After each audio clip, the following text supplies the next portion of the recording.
Thank you, and good mid-morning or good afternoon. You know my name, Tom Kieren. I live in Oak Ridge, New Jersey, the great city of Oak Ridge, and I travel around the country with a car and work out of my home and work out of my car. This is what architectural photography is about. We're here to discuss some of my images, and there are a variety of things. Some are snippets of one type of image for a particular project. Other types are a series of images on a project to show you what a case discussion looks like in terms of the whole process of a project, as opposed to a single shot. Of course, we're talking about different kinds of photography, from cultural to commercial to residential, educational, and you'll see images of different kinds, of course. You ask the question, well, who needs it? Architecture's a little different, and the first thing that comes to mind, of course, are obviously architects are what everybody thinks is a primary client.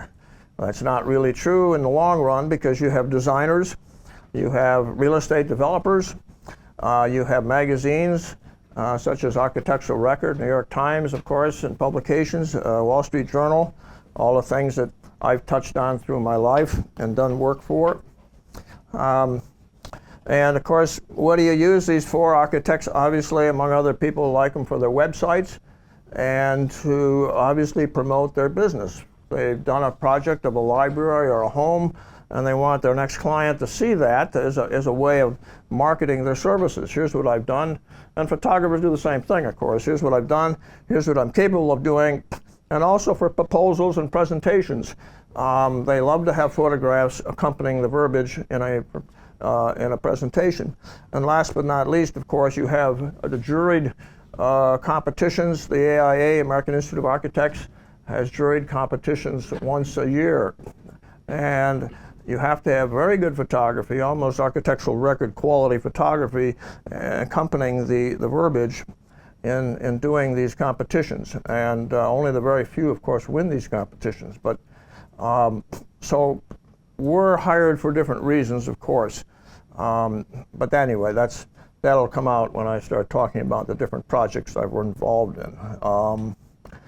As far as my practice, I travel the country, mostly in the Midwest and the East Coast. I think most of it is still photography. I do a little video, and of course Ariel, a partner of mine, does, as most people have partners to work with on different things, on the theory that you can't be a jack of all trades. You have to know when to hire somebody additional to do a special project in the sky, from a helicopter, from an airplane, whatever it is. And that's a whole different kettle of fish. So I'll be talking about what I put on the screen here: key issues, challenges, best practices, as it applies to the various projects I've worked on, which I'll show you. Some are interiors of buildings, some are exteriors, and I will definitely talk about a variety of related type topics. One thing I won't talk about, because there's not enough time, is equipment, cameras, software, lenses.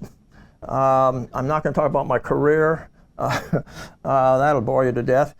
And I definitely want to exclude how you develop the business, how you develop a competitive advantage, how do you position yourself in the marketplace, etc., and how to deal with clients, which is a very sensitive issue sometimes. I have a website which you can see more elaborative illustrations than I show you today. Some of them will have a copyright over them, because at the last minute I yank them off my website because I think they're important for a particular purpose, and they're fuzzy. But most of them are pretty clear that I didn't do that with.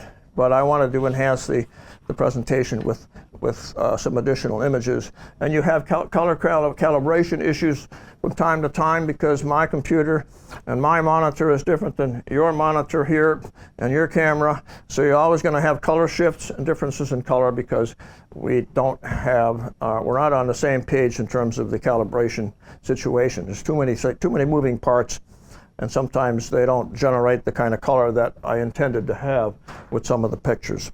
At the end, of course, there'll be a handout, which is just an AIA checklist of things to keep in mind when you're dealing with people like us.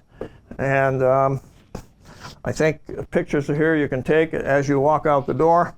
I'm saving them till the end, so hopefully I encourage you to stay to the end. And I think that's about it.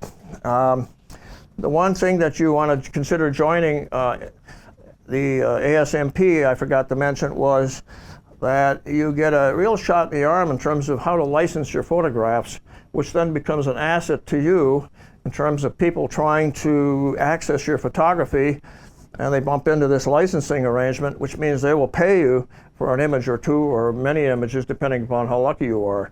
So it's good to get in tune with the licensing of how to license your photographs, and ASMP has a lot of interesting tutorials about how to do that. So you register them with the Copyright Office, and then you have a legal defense if somebody steals your photographs, or inadvertently uses them, I should say. And of course, they will pay up later, or they'll get a letter from a lawyer. But that's another story. I won't go into it. A lot of things I'm not talking about I mentioned earlier, and they are the subject of other seminars, which we don't have time to talk about today. I mentioned those. Questions and answers, I would hope that you could save them toward the end. Otherwise, we'll never get out of here on time. And I'm throwing a lot of material at you just because I like to show you different situations I've got myself into, thanks to clients, and how I resolved the problems I ran into, what the issues are.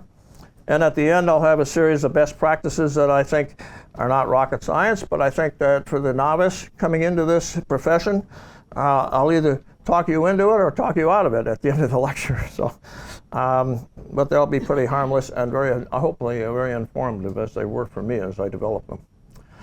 I'll talk about value creation, because I think that any photographer in any photograph endeavor, or actually in any line of business, has to talk about how they create value for the customer, for the client. And I listed a few things here which obviously would apply to other types of photography, but I think in particular they apply very importantly with architectural, in terms of perspectives and coverage, how to do that, the color integrity that you want to achieve, the level of detail, the kind of weather you have to put up and deal with, atmospherics, stylization of the room, among other things, using touch-up photography, all these things that if you want to do this or your client wants to do it, they'll throw up their arms when they see all these factors they have to be concerned about, and you have to be concerned about as well as myself. And if you can achieve one or more of these on a particular assignment, you're definitely creating important value for your client, for your particular customer, or whoever you're going to use the photographs for. I'll start with this rather innocent-looking photograph of a home out in Wisconsin I was asked to photograph for a magazine. And the minute you get into a situation like this, you want to say, well, I'm going to walk around and find out the best angle you can possibly find. And of course, when we walked around this place, we said we can't do anything except the front view. The sides, you're going to hit the trees going in on the left. You're going to the right, you're going to do a diagonal, you're going to hit the trees, you're going to cut off 1/3 of the building. You go around the back and say, well, there must be something in the back. Well, the back is about a 150-foot gully all the way down, so you can't look up and do anything. The trees are in the way, and you're only going to see the bare bones of the porch sticking out. So you're really sticking with one image that you can do, and by God, it's a real estate photo, which is kind of boring in a way, but it's the only thing we could do in this particular situation. But make sure, the client said, make sure that the grass is, the shrubs are perfectly green the way they are, and the quality of the brickwork, and make sure there's sun out. And this is the only perspective we could use in putting the camera right smack in the middle. That's called framing the image. So you have to achieve a certain amount of I guess color integrity obviously is important. The weather is key. And here we didn't have a choice as to where we could put the camera. You could make a choice, but I thought the best way to do it. A lot of this is judgment, by the way, so that was the way I achieved it, and the client said, well, fine, I agree with you. The second place is inside the house, of course, where the real important issues of interior photography come into play, particularly the stylization of the room, putting the chairs correctly in the spot where they belong, making sure the carpeting is clean, And the question is, where do you put the camera? All over again, framing the issue. Well, framing the image. And a diagonal in this case makes a lot of sense because you really want to capture naturally the beautiful table and the chairs, but also that mural in the background, which is very colorful. And a little bit out of the windows, but not much, just a sense that there is something out there. We could have clarified it more, but we didn't because it would be too distracting from what we thought was the central part of that image, which was the furniture. And you can notice the light coming in the window on the right changes the color of the carpeting a little bit, as opposed to the light coming down in the middle of the carpeting going back. That's just because light does funny things. And if there are different kinds of light, you'll get different color shifts, as they say, or different color tones in anything that the color hits in different ways, and where you're positioned, and your camera is positioned looking at it. Upstairs, again, stylization is important, but more important is where do you put the camera? And we said, well, if we're going to frame this thing, we got to get the bedrooms in the background. That's important. Get that woman in the red dress. That's very important because that's a relative of the owner. And not that it makes any difference, but it was a colorful thing. We want to make sure we got it right. On the bed, of course, talk about stylization. We put a little doll in the left bedroom back there. On the right bedroom, we put a tray with some wine and a glass just to dress it up a little bit. And all of this is about interior photography, which is pretty much a flip side of our architectural photography. It basically, where do you draw the line? We don't know, but you have to think about stylization, particularly when it comes to interior photography of a residential, especially, where things can be moved around, desks can be out of place, chairs can be out of place. And but we wanted to get the central theme of that chandelier with enough context in the background. And you could see fairly clearly out those windows to know that there's some trees out there. There's some life. So there's a case where we brought in the outside a little bit more, but you could still see downstairs and see the interrelationship of the architecture between the top floor and the bottom floor, the stairway, the chandelier, all the way back to the bedrooms. And that was important to capture a combination of things that I thought made this a much better image than we started out with. Here's a project in Princeton, New Jersey, designed by Bob Hillier, who's now retired, but not really retired. And his wife got a degree in architecture recently. And so anyway, she's doing the work now. This was his last project before he retired, if you call it retirement. He's doing other things now.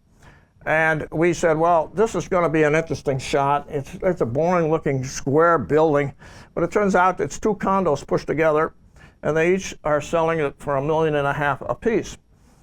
Well, it's a pretty high class place. And but we looked at the first image we took. We said, that's an interesting image, but it looks kind of terrible. There's nobody living there. The lights are off. Shrubs are blocking part of the garage. Diagonal is good, but we didn't quite agree with that one. And we tried to experiment and do something different. Well, this wasn't much better, but at least it was something we could put into a jury design awards competition where they require you to have an image on both sides, both of the four sides of the building. But we had to do something because that was just for that purpose. It didn't really sell the place. It wasn't going to be something that's going to win you a competition of any kind, particularly a juried competition, because it doesn't have any sparkle to it. There's no human element in it. So we took another shot, and we took the diagonal. We got the bushes out of the way, and sure enough, we got a diagonal with a little more three-dimensionality there.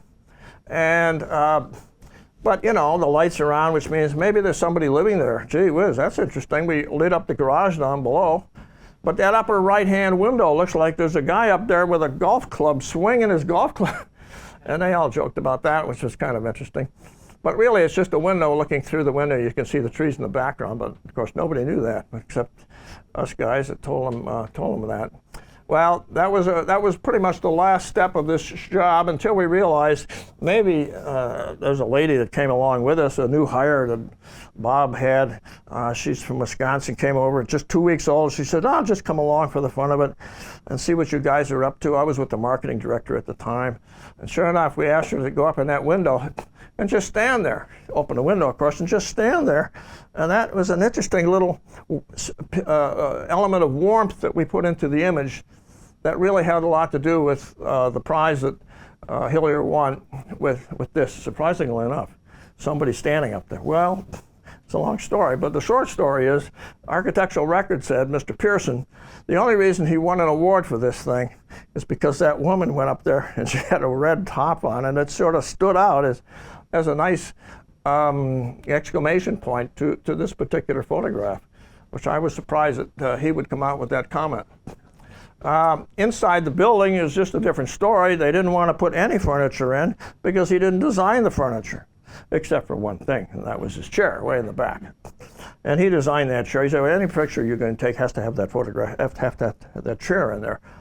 So anyway, so we had his chair in there, and that was it.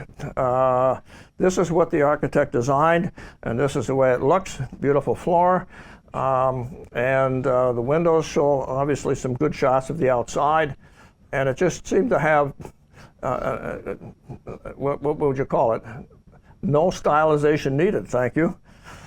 Well, the other shot that was quite publicized because of his award, and by the way, it wasn't a merit award, it was an honors award for this particular building, was because of the lighting and the effect we gave it. With the fireplace on, you can see that, and his chair, of course, had to be there. And my God, we had everything was perfect except at the last moment we realized the bushes were covering the bottom 4 windows. You can see in the basement more or less, and the bushes were much higher than what you see there. I was up on an 8-foot ladder trying to get over them, but I couldn't. So we called up the development person who was doing the developing of the property, the real estate fellow, and he took his body and just jumped on top of these bushes and pushed them down for about 2 minutes while I took a couple of shots. And by God, he never had a worse day in his life. But he pulled them back up after it was over, and we all had a good time. But the fact that we got those windows in the bottom gave it a better shot in terms of the completeness of the architecture. And you can see we lit up, we got all the lights we could find, and we put them in different rooms, and it made it look like there was some life there. And we got the diagonal, we got the 2-dimensional, well, 3-dimensionality, I'm not sure. But and there's more images of this on the website. So I think when you're doing something, you have to be careful. This was a dusk shot. It doesn't look dusk out, but it really was a dusk shot.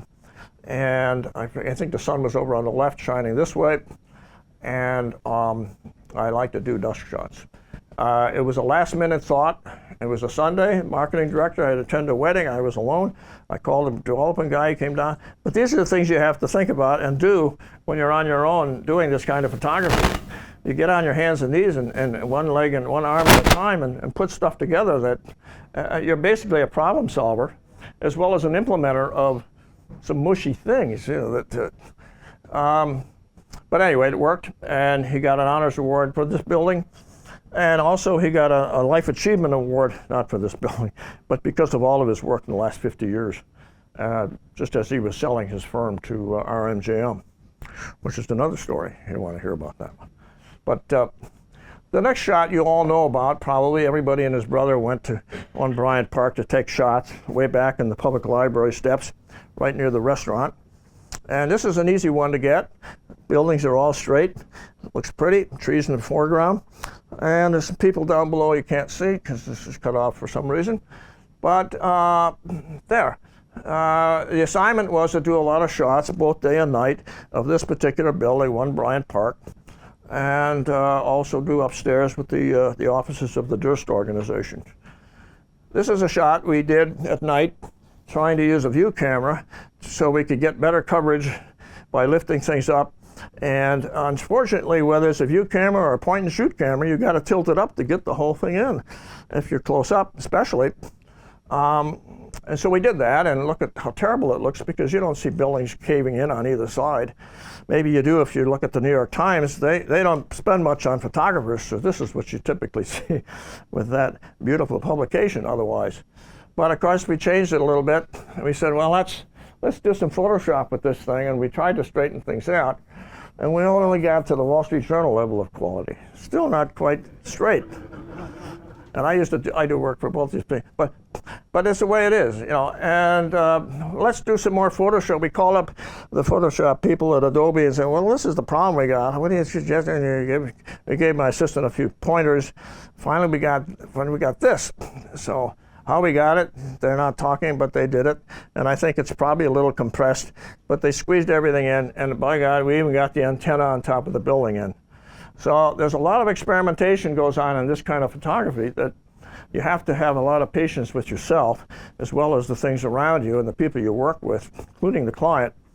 And sometimes the client doesn't tell you what he or she wants, but you do it because you think this is the right thing to do, based on your experience and what you think the image is going to be used for at the end.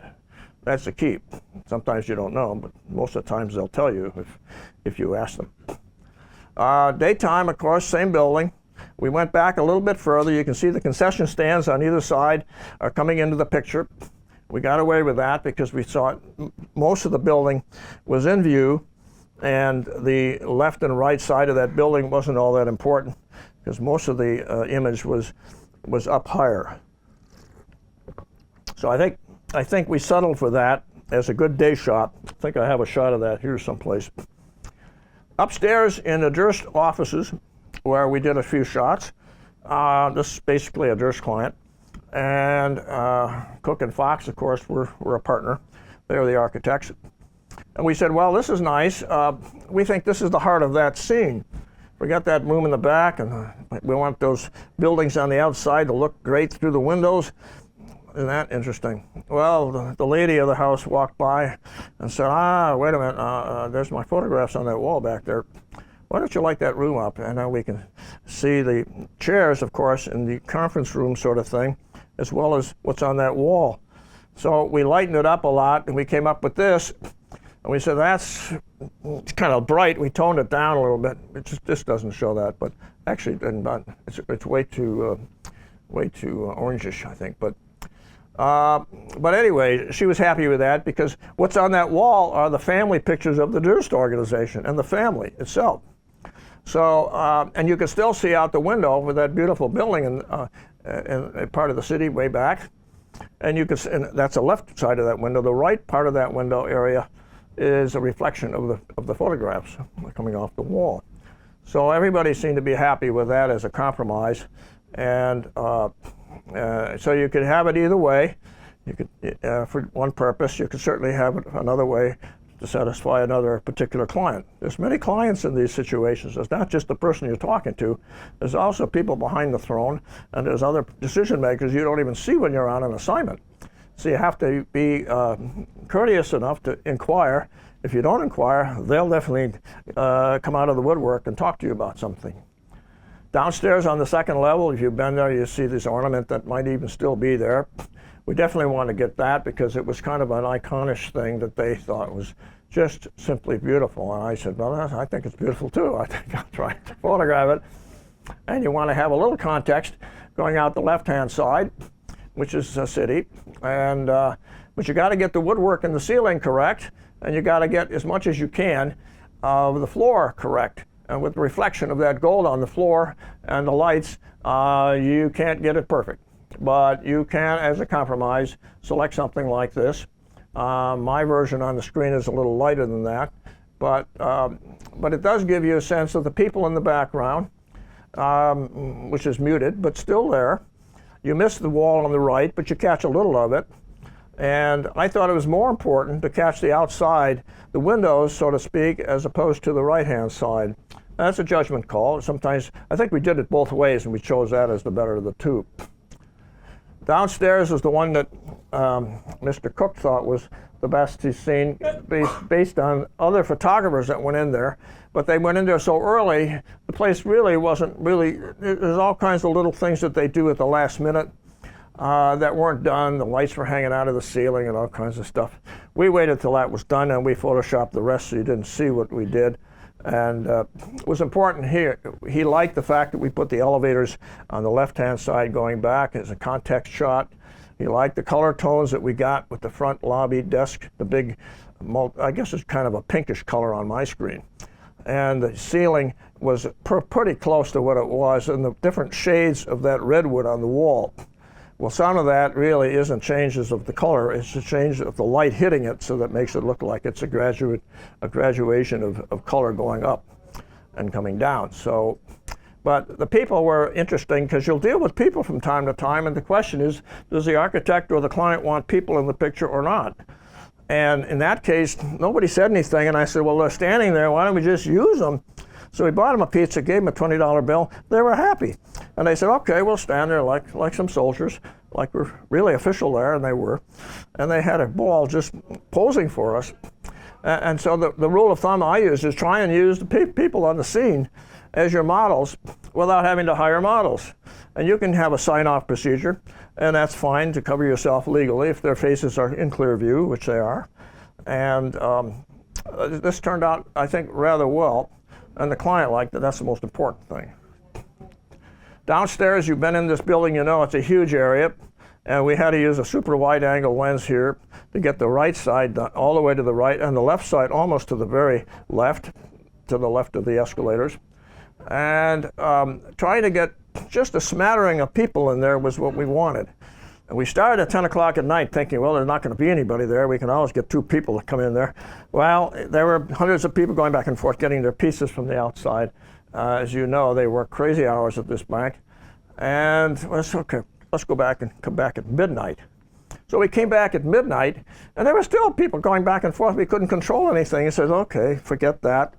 So let's come back at 2 in the morning. We said nobody's going to be around, and thank God there were very few people at 2 in the morning going out and getting their pizza on the sidewalk, and they weren't going home. They were working really late.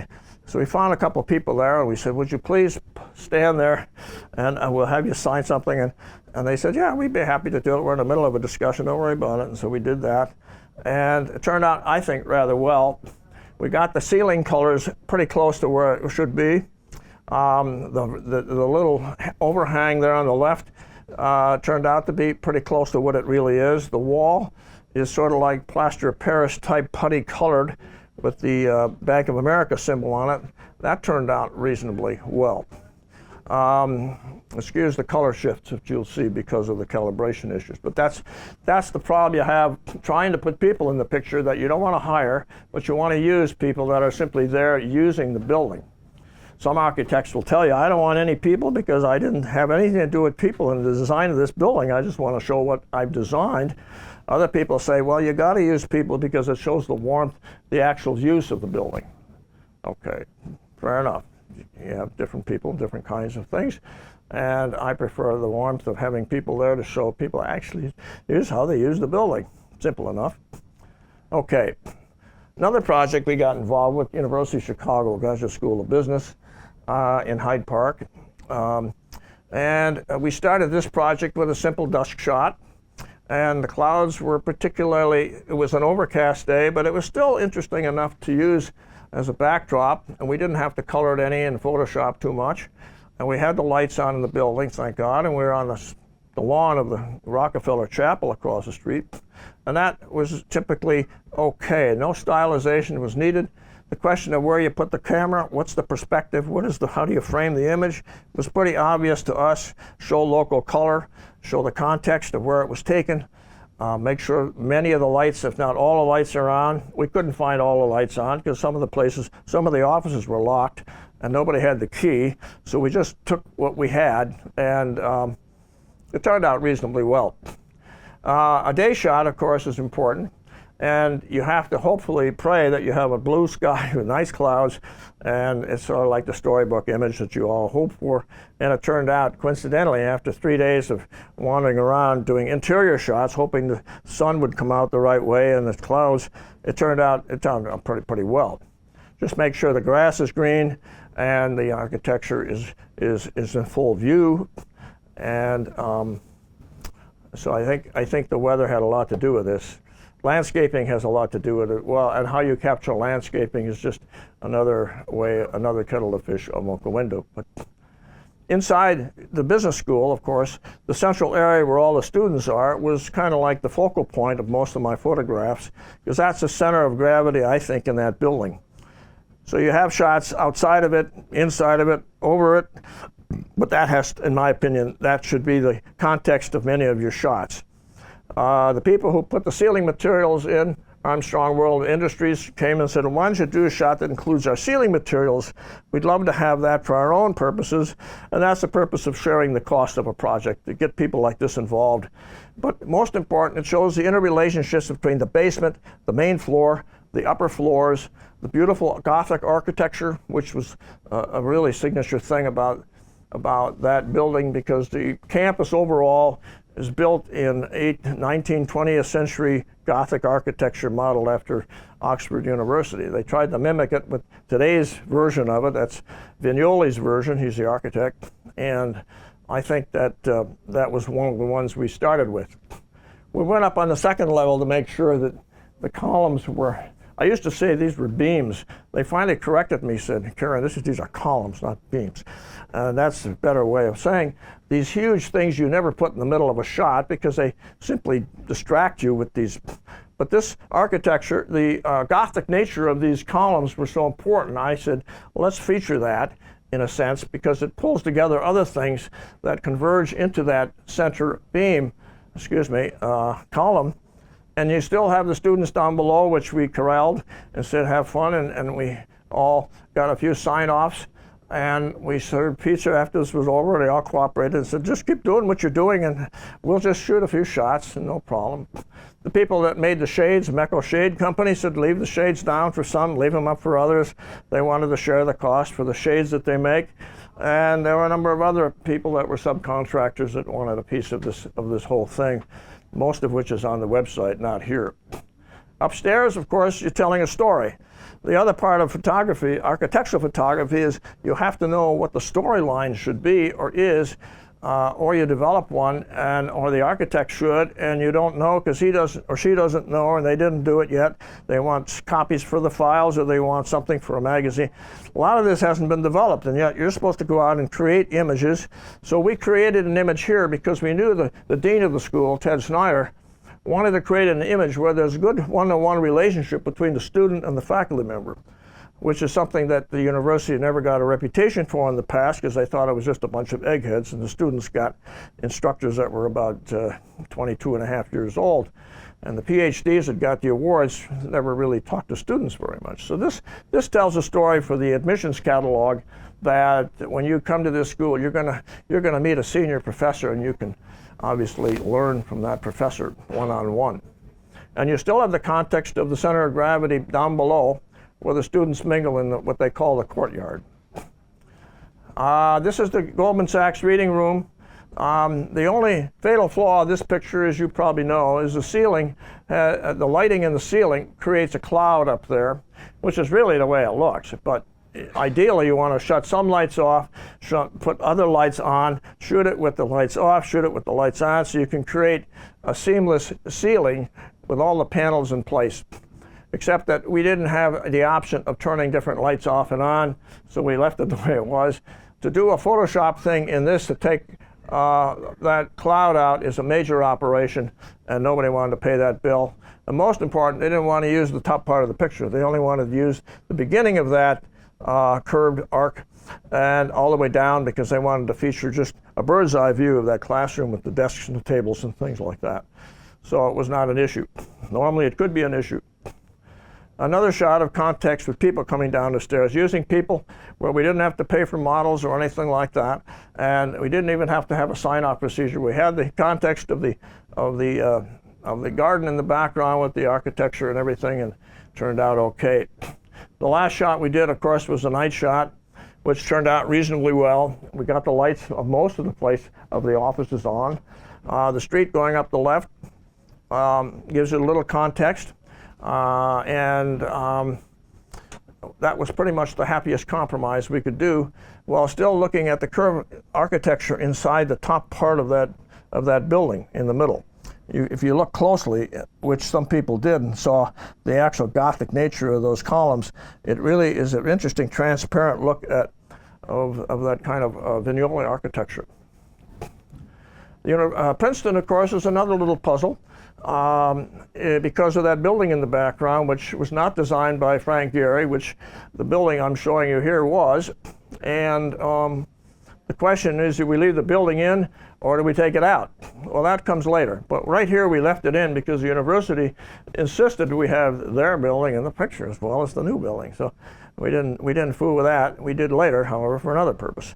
But here's a little question about context, the warmth of the neighborhood. There's even somebody back there on his bicycle that's just parked there. But most of the people were taken out of this particular shot because it was really trying to highlight the building.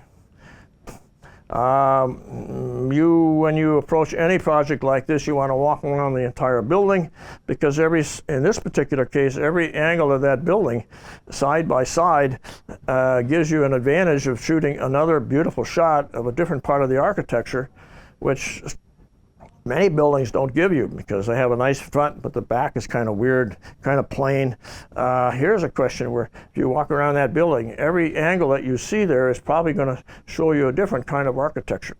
You know, here's where you get up in the morning at 3 or 4 o'clock from Wayne, New Jersey, and drive down there to make sure the sun is behind you at the right moment to take a shot like this. There's a little legwork involved in this type of work. But you can see the sunlight reflecting over my shoulder, coming up. And we photoshopped that out later for the final image. But and the sky turned out to be very nice, and the client was happy. Another part of the building, as you walk around, you'll see the interesting architecture, which is pretty complex, of a different entrance. And with the sky cooperating very nicely that day, and the grass turned out to be very nicely green, and we thought this was an interesting set of compromises to get this building positioned right in the lens of the camera. Talk about framing the issue. Where do you put the camera? This, I thought, was one of 2 positions that made a lot of sense. You're talking about getting as much information in a shot as you can. This is called the bird cage, which is a study hall inside the library. And the interesting thing is you want to get the novel lighting that they put in here. The carpeting has to be reasonably the way it was. The color of the table had to come out. The chairs had to be stylized because, you know, in a place like that, everything is all over the place. The students don't always put things back neatly. We had to really dress it up a little bit from a stylistic point of view, but not much. There were still some people in the background. They weren't that important to be, as we would say, legalized. So that highlights that particular aspect of the study hall. And another part of the building, of course, is a bigger, more elaborate study hall with some files, some shelf files there on the right. But Frank Gehry likes to bring out the redness and the yellowish of his buildings, and we've had to make sure the colors were right. The kids were there, students, excuse me, and they were a total wreck when we got there. They were all over the place, books, you know, food. We had to clean a lot of things up. They were all cooperating very nicely after we fed them and gave them a $20 bill. And we didn't have to hire anybody. It was really a good deal, and we all had a good time when you're dealing with students. Because at least at Princeton, they're on the one hand, they're very immature, on the other hand, they're very mature, and they were very cooperative and just enjoyed doing. And a couple of people left and said, I just don't want to be in the picture, so that's fine. But some just said, fine, we'll stay, we'll keep studying, and that's the way it was. Outside, here's the same building we shot before. Now, for the architect, we gave him an option to take out the building in the back because he just wanted to say, this is my building, not that ugly thing in the background. That was a dormitory. It's a beautiful building, but he wanted to have something with that and without that, so in Photoshop, we just took the building out in the background. And we avoided the ethical issue because it really wasn't an issue of tampering with the building itself in the foreground. And but the university, of course, wanted it with the building, so we gave everybody what they wanted. So another situation where you get up early in the morning at 3 or 4 o'clock to get the shot with the lights on, and I think it worked out. If you've been to Milwaukee, you've seen the Calatrava Museum, the Art Museum, which is kind of nicknamed the Quad Pavilion. Legally, actually, that's what it is. Harry Quadracci put up the money for this building in Milwaukee. He was the chairman of Quad Graphics.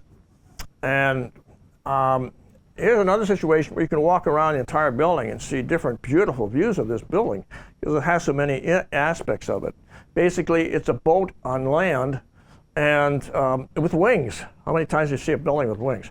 Well, that's Calatrava. You'll see one in Manhattan pretty soon when he gets through with one of his buildings, I think. So you go to the other side of the building and say, well, that's kind of cool. Isn't that interesting? You get a different view, a different perspective entirely. And all this has a lot to do with the weather and making sure the little things like the bicycles add a little warmth there on the right. And you have the context of the city on the right a little bit. Lake Michigan, by the way, is on the left. You don't see that. But on the other hand, we walked another few yards. We got this perspective because instead of on the left, we're on the right now with Lake Michigan on the right. Still, you see a little bit of Milwaukee on the left. And students were just there. They didn't care. They weren't, their faces weren't obvious. And so they knew we were doing that and they didn't have a problem and we didn't think it was necessary to get a legal write-off for them. Inside, of course, all natural lighting for the most part. Incredible how we found people standing there and their faces weren't obvious, so we didn't even, actually they didn't even know we took this, I don't think. But this is another example of the innovativeness of Calatrava's architecture, and you have to capture that innovativeness any way you can to satisfy your audience, of course, which is not only the architect, but Harry Quadrazzi, who put up the money, who wants to use it for what they call Milwaukee Magazine, which is a big deal over in Milwaukee, highlighting the architecture and other things in Milwaukee, whose wife was the editor and publisher at that time. So. Another way of looking at the building, of course, is going around with your back pretty much facing Lake Michigan and you're looking more at Milwaukee, which we found very interesting. And especially with the sculptures on the ground in the foreground there. And the grass, depends on which screen you're looking at, came out okay. Photographs that you print out are a little better than replicating the color of the grass. But you see the clouds cooperated that day. Weather has a lot to do with this and getting the color right, getting the context of the bigger picture, which is the city of Milwaukee. And again, a lot of compromise, it's a judgment call as to what you, meaning the photographer, thinks is best. You do enough shots that you can show the client a variety of different things and they can pick out which one they think is best. If the architect comes along, fine. Then he or she can say, I want this, this, and this, and you're going to say, well, that's great, I'll do that, but I'd like to have this, this, and this. And we put our heads together, we do everything that both of us think are important, and then they can select the ones they think are best at the end. Sometimes they change their mind as to what they think is best. Maybe that the photographer occasionally has an idea they didn't think about. So they lean on you to say, what do you think? Okay, so you give them your opinions. That's very important. Another way of adding value to your services, of course. Another shot, look up on the bluff, so to speak, of Wisconsin Avenue, if you've been there, looking down and across, a beautiful picture of the entire boat sitting there, as I call it, a boat, which is really what it was supposed to look like, with the wings up, and they go up and down depending upon how much sunlight they want to have inside.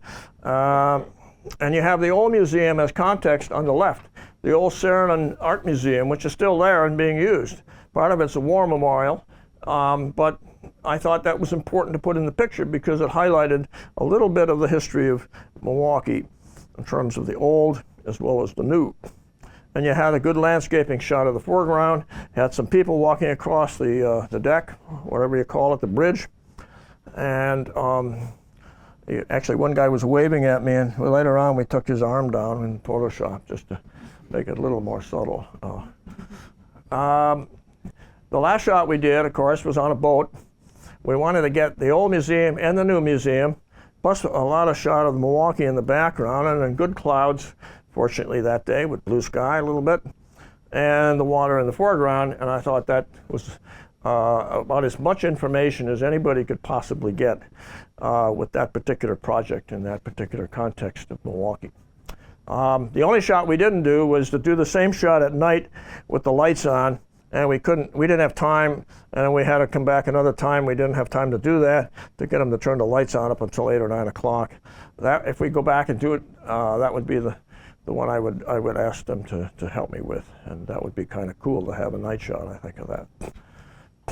Here's a single shot of just changing gears a little bit in terms of putting people in the picture. This was a branch of the Bank of America in One Bryant Park.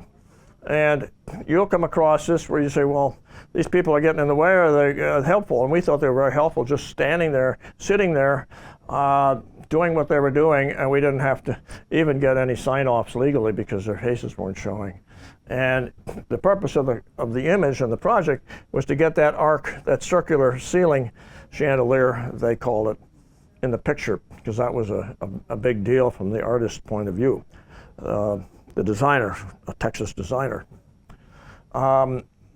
Here's a restaurant. You'll come across situations where you have to deal with people and also capture the color, in this particular case, of a very important piece of architecture in what they call the Wright Museum, W-R-I-G-H-T, in the Guggenheim Museum.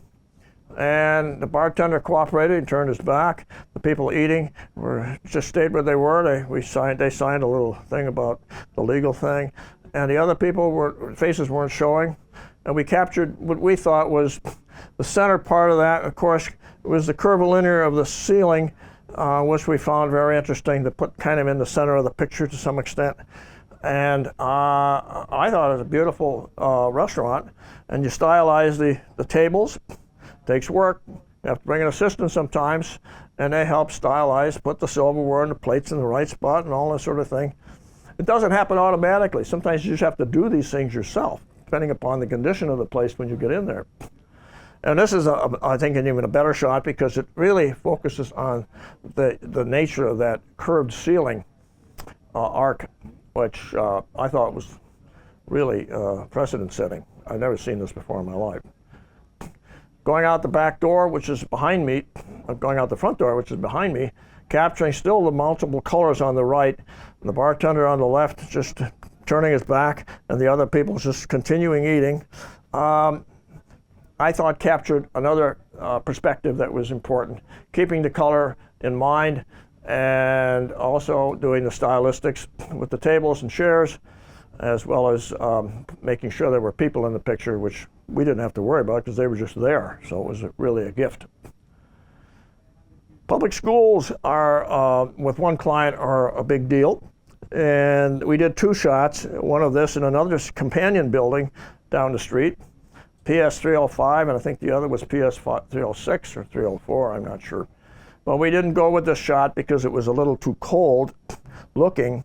There were no shrubs, no trees. It was kind of, and all those wires, that was terrible. I liked the American flag up there, it was great, but it wasn't a feeling of warmth of the neighborhood, as opposed to another shot where we walked down the street and said, oh, this is a better picture of everything that this architect intended to be part of a neighborhood, not just an open space, but the warmth of a neighborhood with the context of the trees and the sidewalk. The shot we gave him had more of a sidewalk on the left going up, and it was a dusk shot. At about 10 degrees below zero, a terribly, I think it was either spring or fall, I forget what it was, but we froze our you-know-what off standing out there long enough to get this shot because we wanted to get a dusk shot so the sky was dark enough and yet the lights had to stay on, and there were no people because they had left. Either they hadn't arrived yet or they left already in the late afternoon to get this shot. So, and people weren't all that important. If we wanted to Photoshop people in, we probably could grab those two people from One Bryant Park and put them in the front there talking to each other. We didn't do that.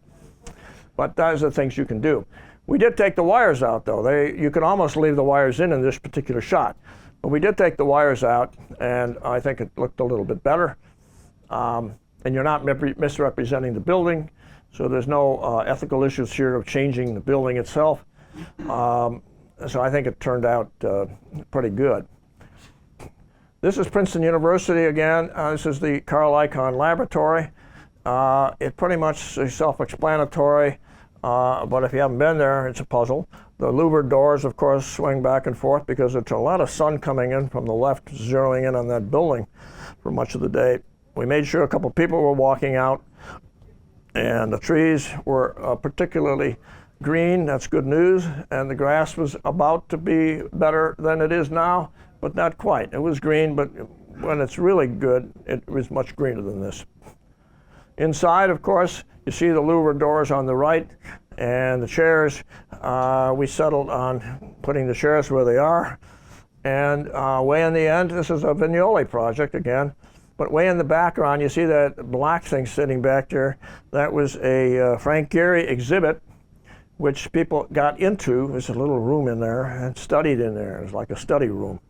And Vignoli wasn't happy that his competitor's product was sitting in the back, but he left it. Later on, Gehry, of course, got the project to do the library, which I showed you earlier.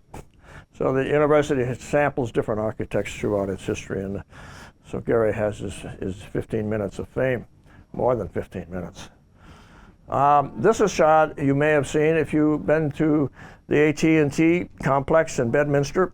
It may not still be there because they merged with SBC, but this is the main room where they monitor phone calls all over the world. I suspect maybe even for the NSA, I'm not sure. But AT&T had quite a facility here. They call it the Rotunda. And we had to get up in an observation tower to photograph this thing and pull a window back and do some time shots of 10, 15, 20, 30, 40 seconds, because it was a dark area, but lit up with all those different TVs sitting in the background. It almost looked like a James Bond set, but it worked out. And we had only a half an hour to do this shot, which doesn't, it sounds like a lot, but it really isn't when you figure out that you have a lot of things you have to worry about in terms of color.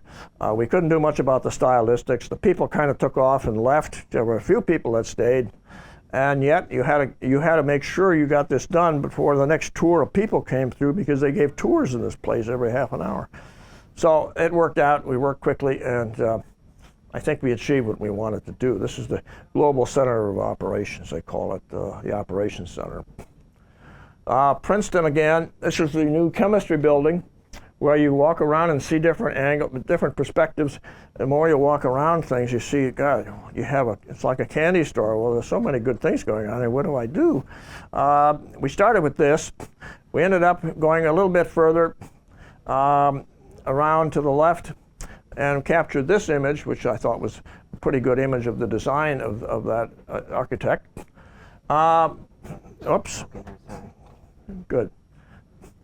And this was the one that seemed to sell the most copies because it captured a good diagonal with the street going in, the person walking up the street, the blue sky, the clouds, and by God, the only thing we didn't have was the flags on the flagpole, which they didn't, it was so new, they haven't put the flags up yet, but we could have photoshopped a couple more people standing outside by the phone pole. We did that later.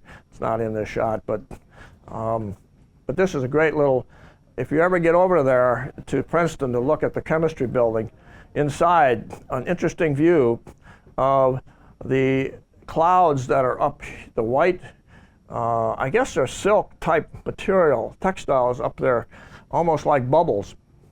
And they're to simulate the bubbles in a test tube, because all they did at this place was test different chemical recipes. The students did, of course. On the left-hand side, I don't show that. It's on my website. But on the right-hand side is all offices and conference rooms. On the left-hand side is, so they were trying to simulate the vapor in the test tube by putting these things up there. And I think it was interesting. All the way down the hall, you'll see these little white cloud-like, if you call them vapors.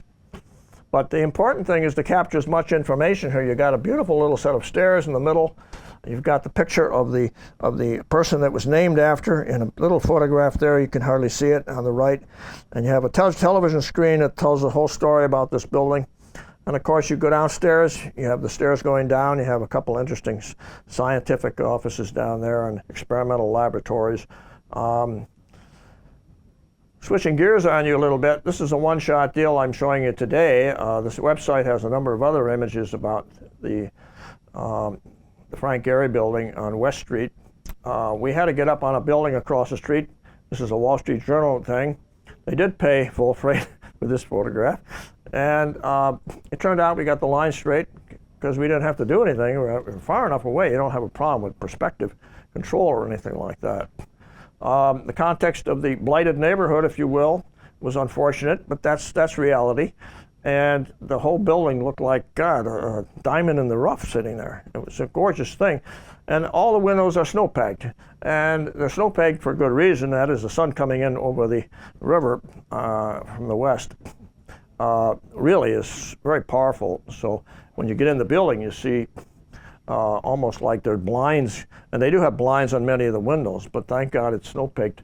And they can change the color of the snow-peggedness throughout the 24-hour period. Some days it's going to look pink, some days it'll look blue, some days it'll look orange and yellow. So it's quite an interesting phenomenon that he put together over there. Capturing this is a one-shot thing. It doesn't give justice to all the different things going on at this place. This is something we did for Vignoli at the last minute. We didn't get the job to do the Fine Arts Building in Philadelphia on Market Street. But this wasn't done when the photographer did all his work. So when you're there, Tom, would you please do this shot for us? We couldn't get there before it wasn't finished. So we got there, we had to sneak up the back elevator so we didn't have to pay off the unions.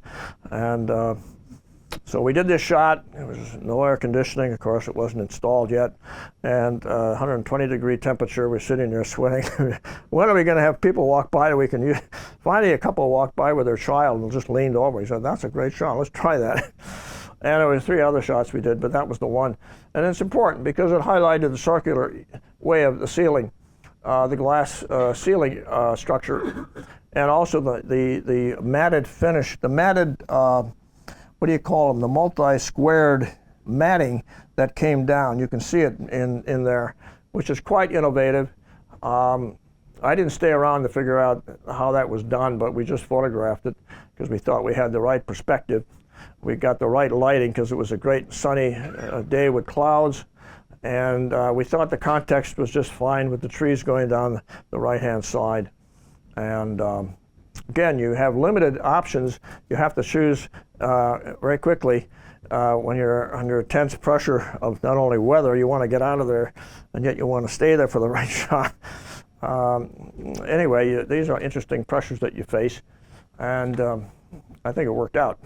This is something we did for related companies for the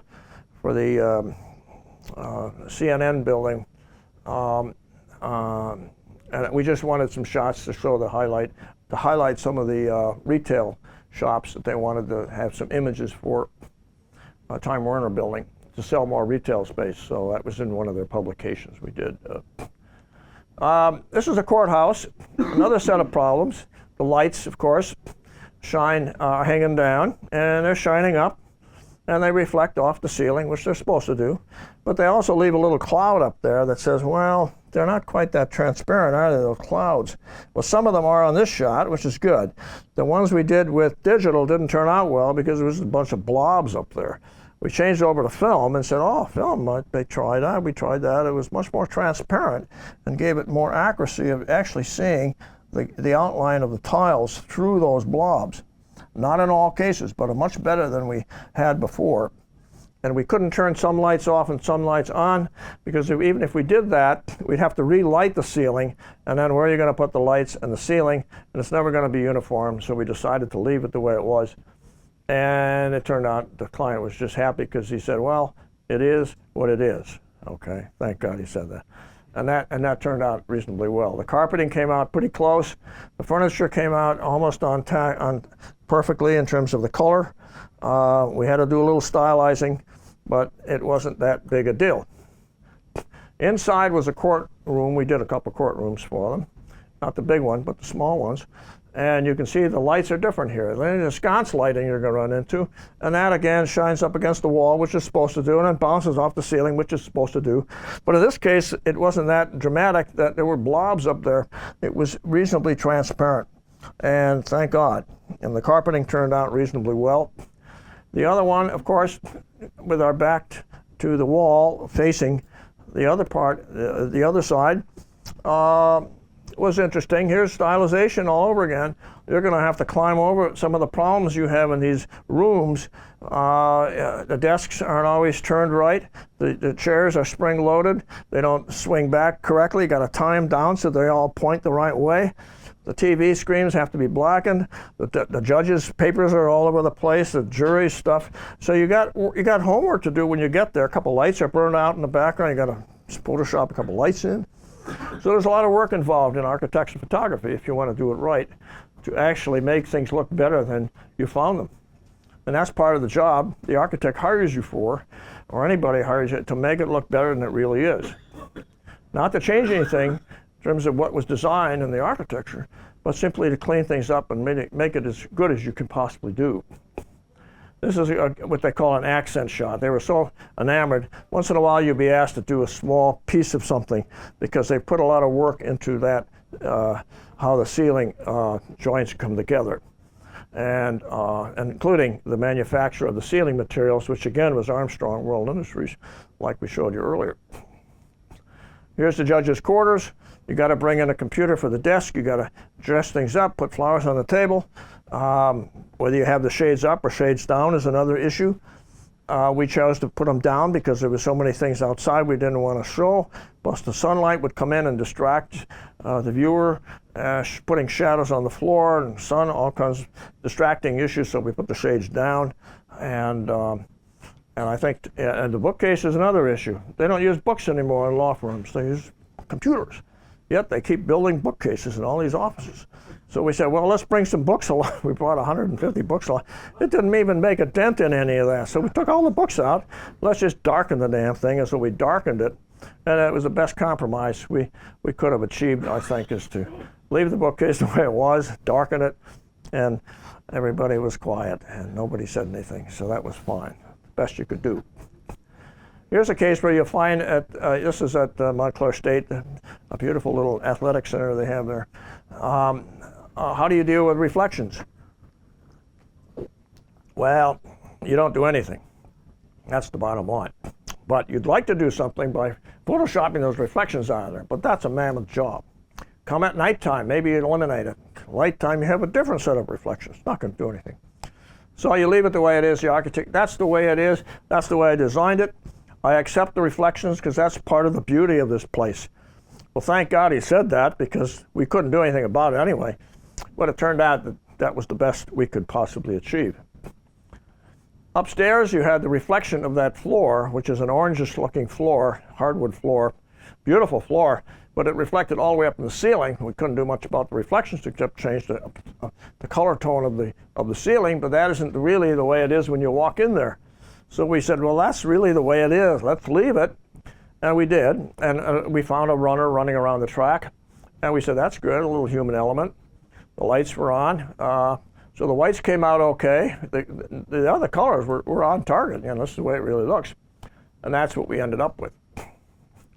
Downstairs is a squash court or a racquetball court. The question is, when you have people running around, do you freeze them or do you have a blur? I like blurs to show action. And you can say, well, I'd rather have a freeze of somebody standing there with a paddle, and the other guy would do the same. There's two people. But I prefer the blur, and you can 6 of one, half dozen the other. But it turned out reasonably well. The Pilkington glass windows were beautiful.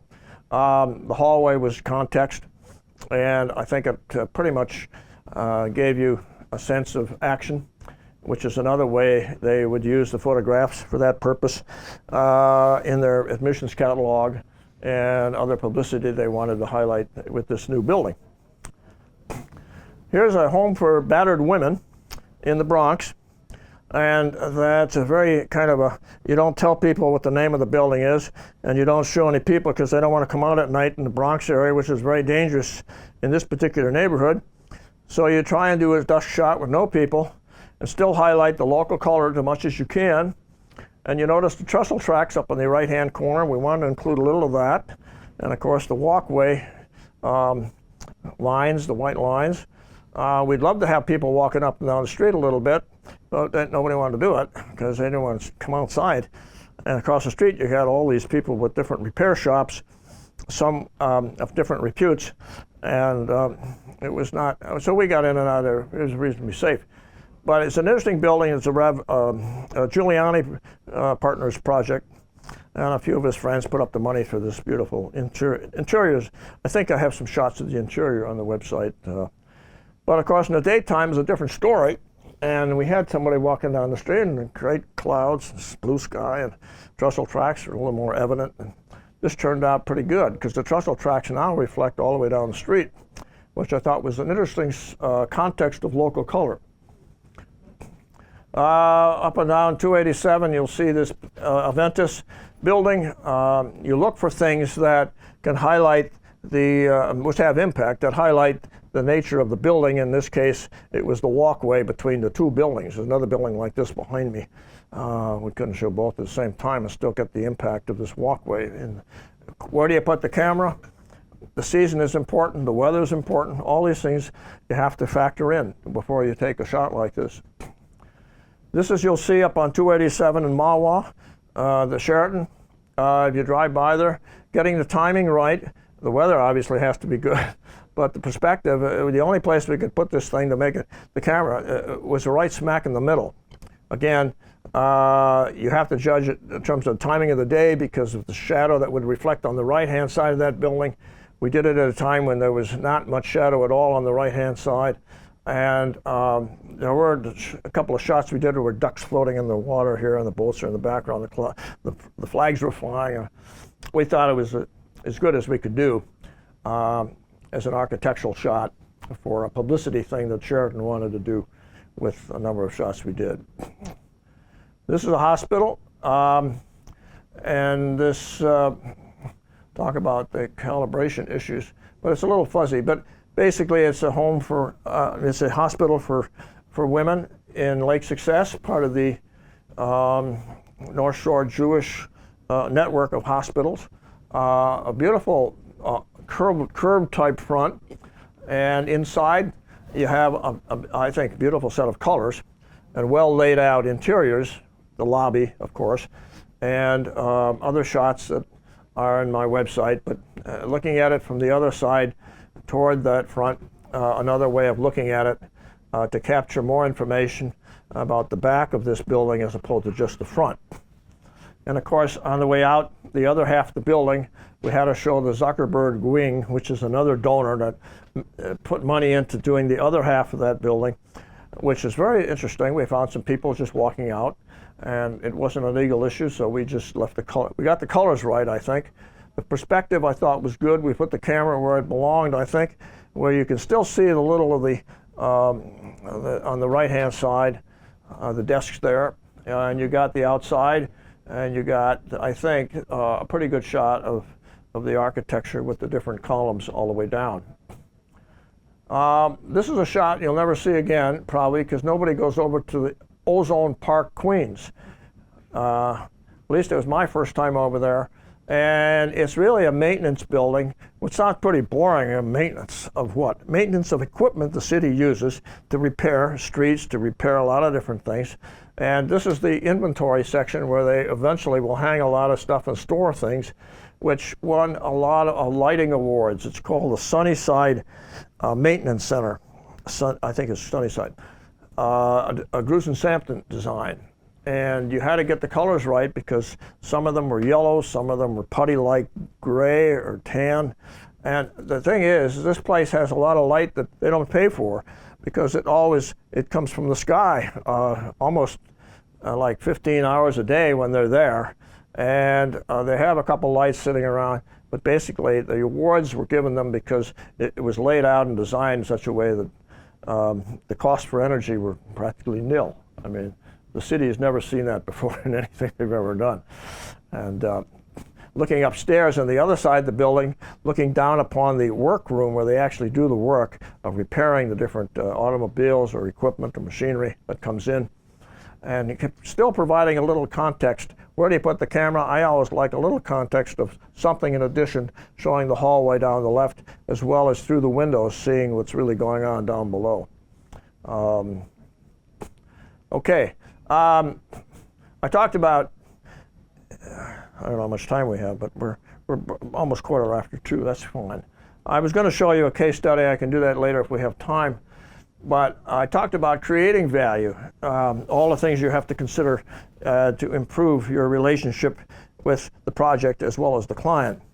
Now we're talking about actually delivering the value, which is different different because you or a designer or an architect knows full well, like we do, that you can create a beautiful structure on paper, but to actually convince the client that it's right and that it makes sense and it comes out of the oven the way it was intended, there's other steps involved here. And I like to distinguish between creating value and delivering value. And I think that when you go through a project, you have initial test shots that you go out and do with a point and shoot or whatever to show the architect some ideas that you have when you see it the first time around. So we call those scouting shots. You review them with the client, hopefully in person, with the blackboard in front of you and say, hey, let's put this in column A and B and C based on your preferences, and let's focus in on a list of shots that we can go back and actually do as final shots, and let's get some agreement here. Then you actually look at the proofs after they're done. And the proofs are very important because obviously they show you the final shots before you did the touch-up work. So then you agree on the touch-up work, which is another kettle of fish because you have to, people have different ideas of what they want Photoshop to do, light versus dark, color, saturation, lines straightened out, all these sort of things. And that's got to be done. If you skip any of these steps, you could have misunderstandings later on and gee, I didn't intend this the way it looked, what are you doing? And you can avoid all that by doing the right thing and taking the extra time to do these steps. So eventually you start with you end up with the final shots, including the guide prints. And most people forget the guide prints, and they're very important because those are color targets you have to give the client to give to the commercial printer or your webmaster to make sure that the yellows come out the right way, and the blues and the greens and the blacks. And we create those on our printer. Everybody does their own respective, because we want to make sure when we hand somebody some prints, this is what we see, and we think these most accurately represent the colors of that particular interior or exterior. And so without the guide prints are physically prints, photographs that you give. And they're handed off to the webmaster or the commercial printer so that he or she has a color target to match what's coming off the presses with what the client has seen and the photographer says are correct. Otherwise, nobody, because of all the different calibration problems you have between computers and printers, you're never going to always get the right thing that you originally saw when you started the process. I guess the final thing, of course, on this is to work with them in trade publications and competitions to do the grunt work of some of the getting the right photographs, the right location, and introducing people to the editors of magazines that you know that can help them get into one of the trade publications. It all helps with the relationship you're trying to create with the client. It also helps them get results of their marketing effort to try and promote their beautiful designs. Just to summarize some of the key factors I've talked about, getting the storyline front and center. You have to know what the images are going to be used for. And really, how do you want to tell the story? And you have to get that hopefully from the architect or the designer, or you're going to have to create a story yourself, and hopefully that they'll buy into it. Lighting, we talked about the different lighting effects, the metamerism effect on everything from carpeting to walls, and how different lighting changes the color of these things, and where you put the camera, where you're standing, and what the camera sees, and all these different things. You may not get out the right kind of light that you anticipated because of a variety of circumstances. It's called the metamerism effect, which basically talks about the impact of lighting, different types of lighting on a particular color. The moires are patterns of color that seem to creep into pictures where you have straight lines at the back of a chair, and all of a sudden you look at the final, the proofs, and you see circles instead of lines. You say, what's that all about? Well, that's called the moires effect. Don't ask me what it means. It just means that you find weird patterns because of the type of lenses that you're using, that you can straighten out the circles into lines the way it should be after you bring it up to 100%, or you do it in Photoshop to get the lines correct the way they should be. Always use natural light if you can. That seems to be the best kind of light, sunlight. But even there you have different intensities of sun, so you have to watch out depending upon how that sunlight's going to hit the carpeting or hit the chairs or hit whatever it is that it's going to impact on. So there's another little curveball you have to think about. Perspectives, we talked about. Where do you put the camera, the coverage? How do you frame the image? Where? It's a judgment call. There's no easy formula. You just have to use your head in terms of, if you were the architect, what would you want to see and what the coverage is. Coverage is different. Coverage is the amount of area you want to cover in a particular room. Perspective is where do you want to put the camera. And they obviously go together most of the time. And all this sort of thing you have to keep in mind. Interrelationships are important, showing the different parts of a building, how they fit together, because basically the architect wants to show how he designed or she designed the building. There's 20 different pieces to an interior, you know, the ceiling, the floor, the walls, the way the furniture is positioned, and all that sort of thing. And then the floor below and the floor above, and you can somehow put all this together in one shot. I think it's a great way of looking at things, is to be aware that the more information you can get out of a shot to show the work of the architect and the design of the building, the better off you're going to be. Photoshop, we talked about. You know, the lines are crooked most times because cameras, we don't always have a tilt shift lens with a 35 type camera. Sometimes even 4x5, even 8x10 cameras can't quite get something in. You have to still tilt it up and your lines start going in. We got to be careful. And sometimes it's very distracting. And so you have to be aware that you have to Photoshop in many cases.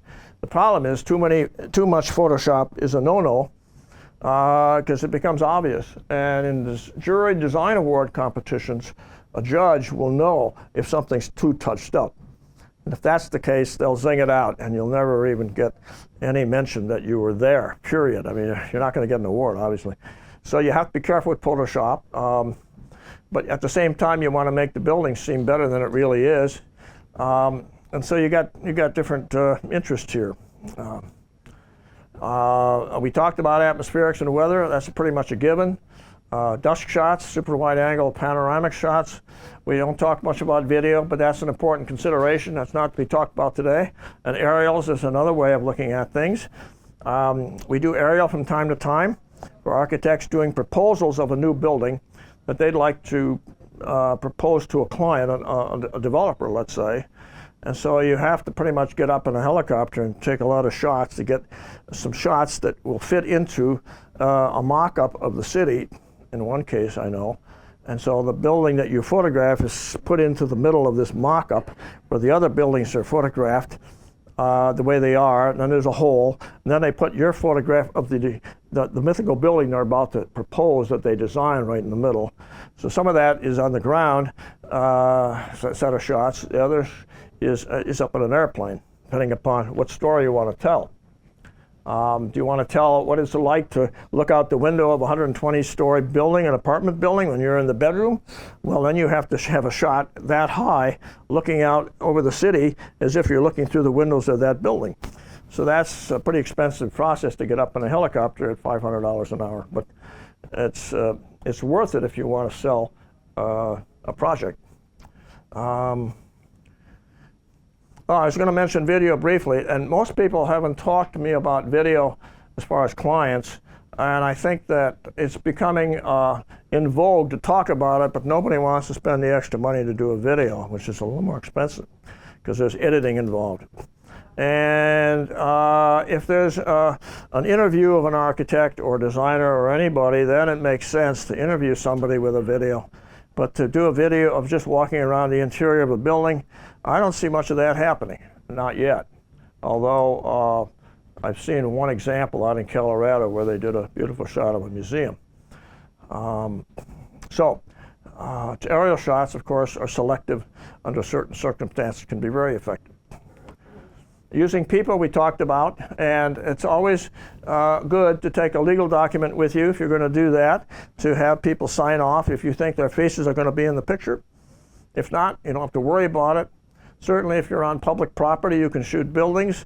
There's a big debate about whether you still have to get permission to shoot a building, but if you're on public property, I understand the final analysis, you don't have to worry about that. People is another situation that you might have a problem with.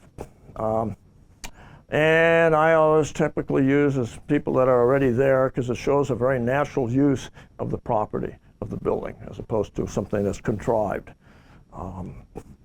Make sure you understand that you have to put together, if you want to sell an idea, a letter of agreement in writing to make sure it contains what are you agreeing to.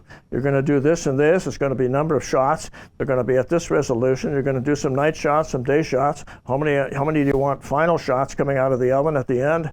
And you're step-by-step creating value in terms of we're going to go through these different steps. And we're going to have a meeting and doing this and that.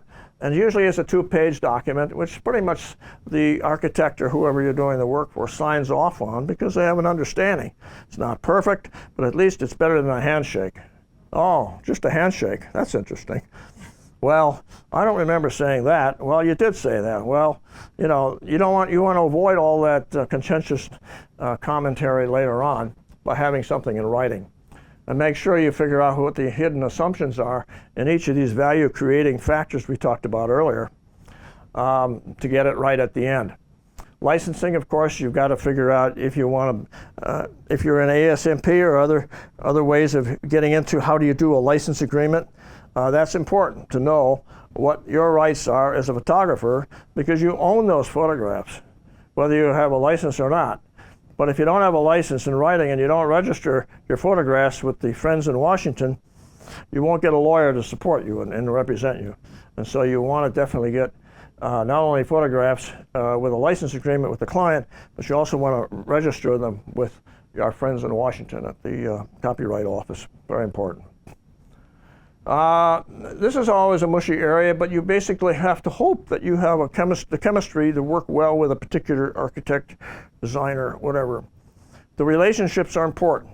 And if you can be the best architecture photographer or any photographer in the world, but if you don't get along with that particular individual and you don't hit it off, and you are, he's basically saying, he or she's my kind of person or not, forget it. You've got to hopefully that you mesh well with that person and there's good personal chemistry between you and that person. You're dealing with a lot of big egos who are designing these buildings.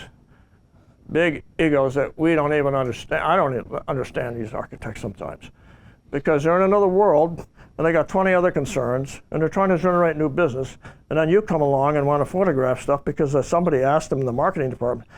And either you're a thorn in their side or they welcome you because they appreciate good photography. So you hope for the latter, and that's important.